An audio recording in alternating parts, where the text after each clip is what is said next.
दूर आसमान से दंदनाती हुई बैलिस्टिक मिसाइल आखिर इजराइल की राजधानी तेल अवीव में और कोहराम मचा गई। यमन के हूती विद्रोहियों की ओर से दागी गई इस मिसाइल ने इजराइल के प्रधानमंत्री बेंजामिन नेतन्याहू को हिलाकर रख दिया। पिछले कुछ समय से इजराइल के खिलाफ मोर्चा खोलने वाले हूती विद्रोहियों ने इजराइल पर बैलिस्टिक मिसाइलें दागनी शुरू कर दी, पर बीते 4 दिनों में उनकी ओर से किए गए ताबड़तोड़ 3 हमले ने इजराइल में दहशत फैला रखी है। हूती विद्रोहियों की ओर से एक के बाद एक हो रहे हमलों से इजराइल की राजधानी तेल अवीव में बार-बार सायरन बज रहे हैं और चारों ओर अफरा तफरी मच रही है। खतरनाक हूती लड़ाके इजराइल पर हर रोज ताबड़तोड़ हमले कर रहे हैं। मिसाइल हमले से यरूशलेम के दक्षिणी पश्चिमी तट की बस्तियों और डेड सी के पास के इलाकों में लगातार सायरन बज रहे हैं। सायरन बजने से लगभग 5 मिनट पहले स्थानीय निवासियों की चेतावनी उनको लेकर के जारी की जा रही है।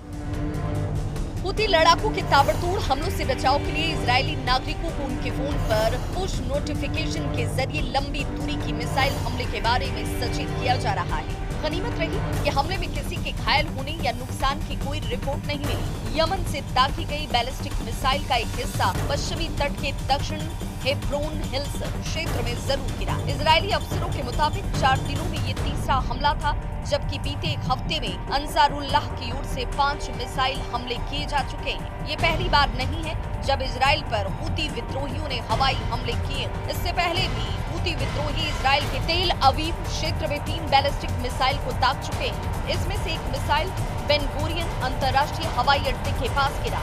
इस हमले में 6 लोग घायल भी हुए थे। इन हमलों के कारण इजराइल में दहशत फैल गई। हूती विद्रोहियों ने इन हमलों की जिम्मेदारी भी ली है और कहा कि वो गाजा में फिलिस्तीनियों के समर्थन में ये हमले आगे भी करते रहेंगे। हूती हमलों से परेशान इजराइल ने ये साफ कर दिया है कि ये हमले अगर ऐसे ही जारी रहे तो आने वाले वक्त में हूती विद्रोहियों पर आक्रामक तरीके से कार्रवाई की जा सकती है। ऐसे में मिडिल ईस्ट में तनाव बढ़ने की आशंका एक बार फिर से गहरा रही है। साल 2023 में जब इजराइल और हमास की जंग शुरू हुई, तब से हूती विद्रोही इजराइल और इजराइल के समर्थक देशों को निशाना बना रहे हैं।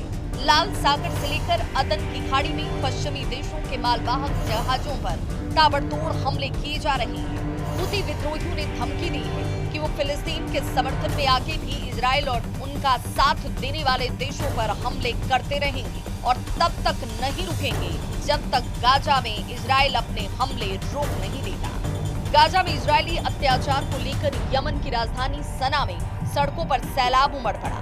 हर ओर फिलिस्तीनियों के लिए दुआएं मांगी जा रही हैं और इस्लामिक मुल्कों की चुप्पी पर सवाल खड़े किए जा रहे हैं। पूछा जा रहा है कि इजरायली जुल्मों से निकली चीखें क्या इन इस्लामी मुल्कों के हुक्मरानों के कानों तक नहीं पहुंच रही। यमन की राजधानी सना में लाखों लोगों की रैली निकाली गई। इन रैलियों ने यह साफ कर दिया है कि यमन के लोग गाजा और फिलिस्तीनी जनता के समर्थन में न सिर्फ एकजुट हैं बल्कि पूरी ताकत के साथ खड़े हैं।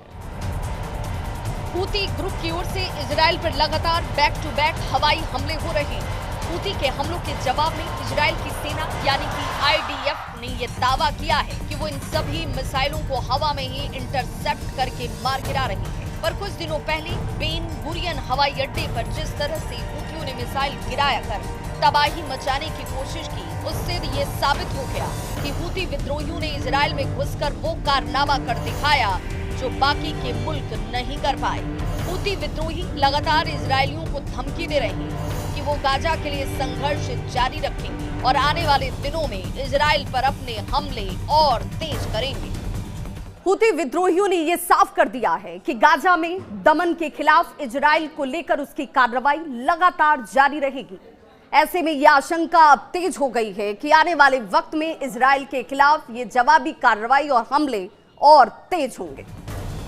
गाजा पट्टी पर इन दिनों एक बार फिर इजराइल की ओर से भीषण हमले शुरू हो चुके हैं। इन हमलों में अब तक सैकड़ों निर्दोषों की जान जा चुकी है। इसके खिलाफ हूती विद्रोहियों ने तीखी प्रतिक्रिया भी दी। यमन के अंसारुल्लाह आंदोलन के नेता अब्दुल मलिक अल हौदी ने इजरायली हमलों के खिलाफ चुप्पी साधे बैठे मुस्लिम देशों की तीखी आलोचना की और कहा कि अंसारुल्लाह आंदोलन गाजा के लोगों के साथ खड़ी है और फिलिस्तीन की मुक्ति तक उनका समर्थन जारी रहेगा।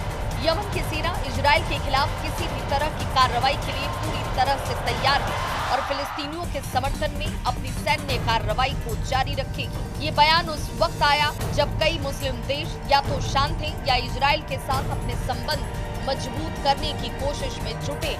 ऐसे में हूती ग्रुप ने यमन की जनता और सेना को गाजा के लिए हर संभव समर्थन देने का वादा किया और इजराइल के खिलाफ ताबड़तोड़ सैन्य कार्रवाई करने का ऐलान भी कर दिया। यानी आने वाले दिनों में इजराइल के लिए मुश्किलें और बढ़ने जा रही हैं। Bureau report, news 18।